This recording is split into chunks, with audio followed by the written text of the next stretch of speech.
जय हिंद। देखिए, बहुत ही उथल पुथल के बाद अमेरिकी राष्ट्रपति चुनाव आखिर संपन्न हो ही गया और 46वें राष्ट्रपति जो बाइडेन वहां पर शपथ ले लिए। लेकिन इस शपथ ग्रहण समारोह थोड़ा सा अलग रहा क्योंकि कोरोना की वजह से उस तरह की बहुत बड़ी भीड़ भाड़ नहीं देखा गया और वहां पर जो कैपिटल हिल की जो घटना हुई थी ट्रंप समर्थकों द्वारा, उसके वजह से भी कई सारे प्रोग्राम को कैंसिल किया गया।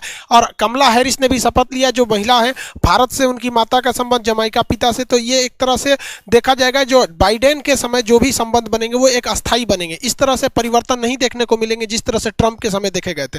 ट्रंप जाते जाते भी अपना उटपटांग काम करके चले गए। देखिए, अमेरिकी परंपरा के हिसाब से या भारत में भी आप देखेंगे कि जब कभी भी सत्ता का परिवर्तन होता है तो जो पिछला राष्ट्रपति या प्रधानमंत्री होता है वो नए चुने गए राष्ट्रपति या प्रधानमंत्री को अपना पदभार देता है और उस समय वो समारोह में रहता है। हमारे यहाँ भी मनमोहन सिंह थे जब नरेंद्र मोदी 2014 में शपथ ले रहे थे तब, लेकिन इस समय डोनाल्ड ट्रंप इस शपथ ग्रहण समारोह में नहीं थे। और हद तो तब हो गया जब फ्लोरिडा चले गए और न्यूक्लियर जो बम होते हैं, परमाणु बम जो मिसाइलों के पासकोड होते हैं, उसे रखा जाता है एक न्यूक्लियर फुटबॉल नामक बैग में। ये बैग भी लेके फ्लोरिडा चले गए। अब ये बैग नियम है कि अमेरिकी राष्ट्रपति को हमेशा रखना रहता है। ये क्यूबन मिसाइल क्राइसिस के समय ऐसा देखा गया था जब क्यूबन मिसाइल क्राइसिस केवल एक गलती की वजह से, मतलब थोड़ा सा सावधानी नहीं बरत रहा था तो एक हम लोग तृतीय विश्व युद्ध अभी तक खत्म हो गया रहता है। वो रूस की पनडुब्बियों से क्या सीन था वो हिस्ट्री के क्लास में हम आपको इसके बारे में समझाएंगे। लेकिन जैसे ही जो बाइडेन ने शपथ लिया, इस जो न्यूक्लियर फुटबॉल नामक बैग था, इसका जो पासकोड था उसको रद्द करके दोबारा पासकोड जनरेट किया गया और जो बाइडेन की ऑफिस में नया फुटबॉल जो बॉक्स था उसे पहुंचाया गया ताकि इसमें न्यूक्लियर पासकोड को रखा जा सके। ट्रंप की पत्नी भी वैसे ही निकली। परंपरा के हिसाब से हर एक राष्ट्रपति जो होते हैं उनकी जो पत्नी होती है वो नए राष्ट्रपति की पत्नी को व्हाइट हाउस का टूर कराती है कि यहाँ ये ऑफिस है, ये है, एक परंपरा के लिए, ताकि वो एक सम्मानजनक लगे कि ये हमारा घर नहीं था, ये एक संवैधानिक घर है, हम इसमें हैं, इसके बाद आपका है, इसके बाद किसी और का होगा। तो ये ट्रंप की पत्नी भी ऐसा काम नहीं की।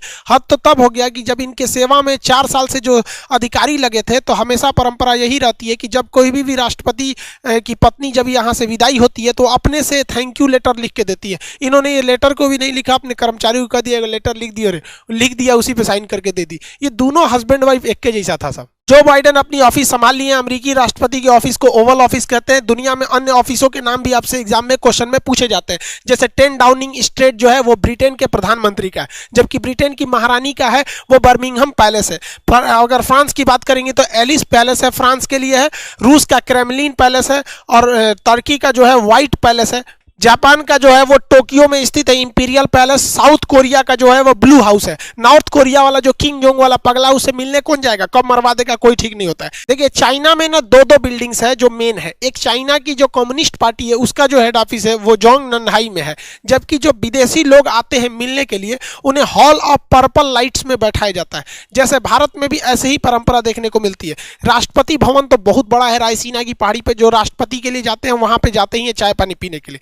लेकिन जहां हमारे प्रधानमंत्री जी रहते हैं उसका नाम 7 रेस कोर्स रोड था, जिसे 7 RCR कहा जाता था, जिसे मोदी जी के आने के बाद उसका नाम बदलकर लोक कल्याण मार्ग रख दिया गया। लेकिन इसमें मोदी जी बहुत कम ही लोगों से मिलते हैं।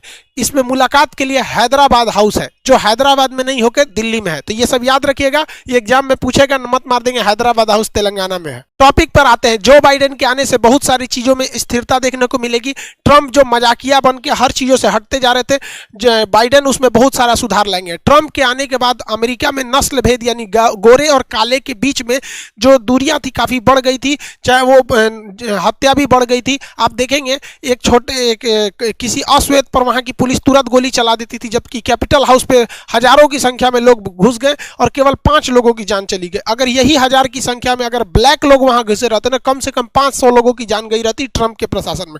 तो जो बाइडेन एक विधेयक लाने जा रहे हैं जिसमें इस कानून को और सख्त किया जाएगा और ये क्लाइमेट चेंज, जो पेरिस क्लाइमेट चेंज था और CO2 को कंट्रोल करने के लिए बात थी, जिसमें डोनाल्ड ट्रंप अब खुद को अमेरिका को पीछे कर लिए थे। इन्होंने घोषणा कर दिया कि ये पर्यावरण को और स्वच्छ बनाने के लिए पेरिस क्लाइमेट चेंज का दोबारा हिस्सा बनेंगे। साथ ही WTO में जो अमेरिका थे अपने 400 करोड़ के जो $400 करोड़ की जो फंडिंग थी उसे रोक दिया गया था। जो बाइडेन ने घोषणा कर दिया कि आते वो WHO के भी सदस्य बनेंगे और वो वापस से फंडिंग भी इसे देना चालू करेंगे। शुरुआत से ही जिस तरह से ट्रंप जो थे वो ज्यूज यानी यहूदियों के वोट के फेवर में थे और वैसे ही चुनाव के समय भी जब चुनाव चल रहा था तो हमने एक वीडियो में बताए भी थे ये मुस्लिम वोटर्स को लुभाने के फेर में थोड़ा सा ज्यादा रहते हैं। तो इन्होंने ट्रंप के समय में बहुत सारे ऐसे मुस्लिम कंट्री थे जहां पे आतंकवाद ज़्यादा था, जैसे इराक हो गया, ईरान हो गया, सोमालिया हो गया, तो यहाँ सब के मुस्लिम्स के ट्रैवल बैन लगा दिया गया था। जो बाइडेन आते ही इसे हटा दिए हैं। साथ ही ये ईरान से कुछ ज़्यादा अच्छे रिलेशन रख रहे हैं, ये हमारे लिए अच्छा है।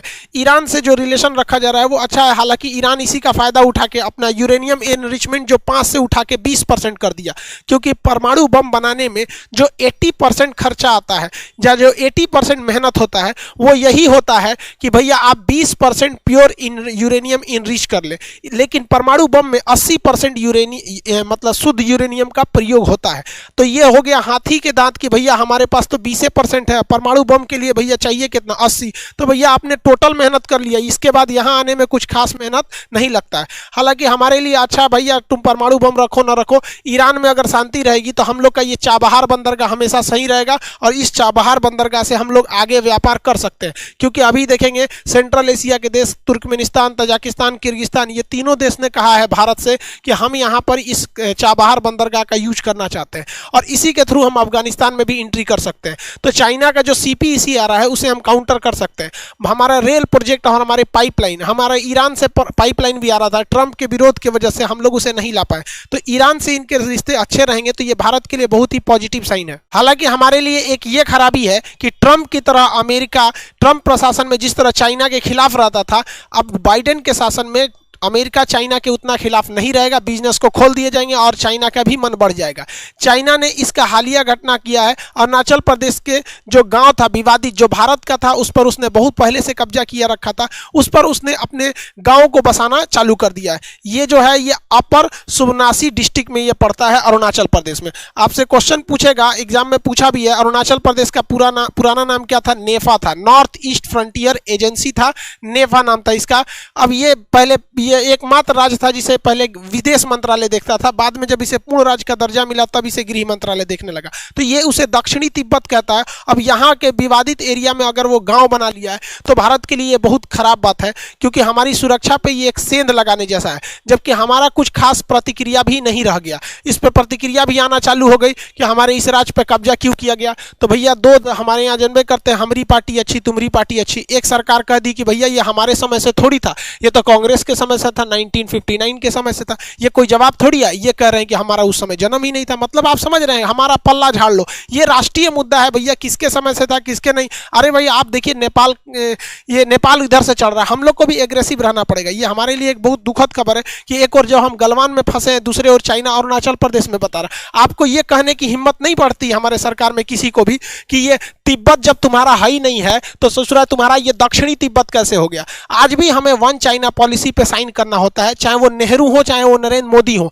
वन चाइना का मतलब होता है कि चाइना और ताइवान जो एक अलग देश है, दोनों एक ही है, इसी को कहते हैं वन चाइना पॉलिसी। तो कम से कम इसका तो विरोध करना चाहिए कि आप वन इंडिया पॉलिसी मानिए, मतलब अरुणाचल प्रदेश मेरा है, आप POK और अक्साई चीन भी मेरा है, आप वन इंडिया मानिए, तब ना हम वन चाइना पॉलिसी मानेंगे। लेकिन हम वहां नहीं कहते हैं, तो ये हमारे लिए एक नेशनल सिक्योरिटी का एक बहुत बड़ा इशू है। जो बाइडेन की सरकार में सबसे ज्यादा अगर फायदा किसी को होगा तो पाकिस्तान में होगा, क्योंकि जो बाइडेन खुलेआम कह चुके हैं, जब ये सरकार में भी नहीं थे, 370 के विरोध में भी थे और ये भारत के CAA और NRC के में भी विरोध में थे। हालांकि इन लोग के विरोध करने से कुछ खास होता नहीं है, क्योंकि जो भी आंतरिक मामला है ये भी गृह मंत्रालय के अधीन में है, क्योंकि यूनियन टेरिटरी है और ये नागरिकता भी गृह मंत्रालय के अधीन ही आता है। लेकिन हाँ, एक इंटरनेशनल इशू बनाने के लिए एक बहुत बड़ा मुद्दा हो जाता है। तो इसके लिए भारत को भी पाकिस्तान के अंदरूनी समस्या को वर्ल्ड लेवल पर उठाना चाहिए, ताकि वो इस चीज को काउंटर कर सके। हालांकि भारत के लिए यहाँ एक प्लस पॉइंट ये होगा कि डोनाल्ड ट्रंप कहते थे कि अमेरिका जो है अफगानिस्तान से अपनी सेना बुला लेगा। जब यहाँ से अफगानिस्तान से सेना बुला ली जाएगी अमेरिका की, तो यहाँ पे आतंकवादी पनपने लगेंगे। पाकिस्तान के इशारे पे वो आतंकवादी भारत में अटैक करने लगेंगे।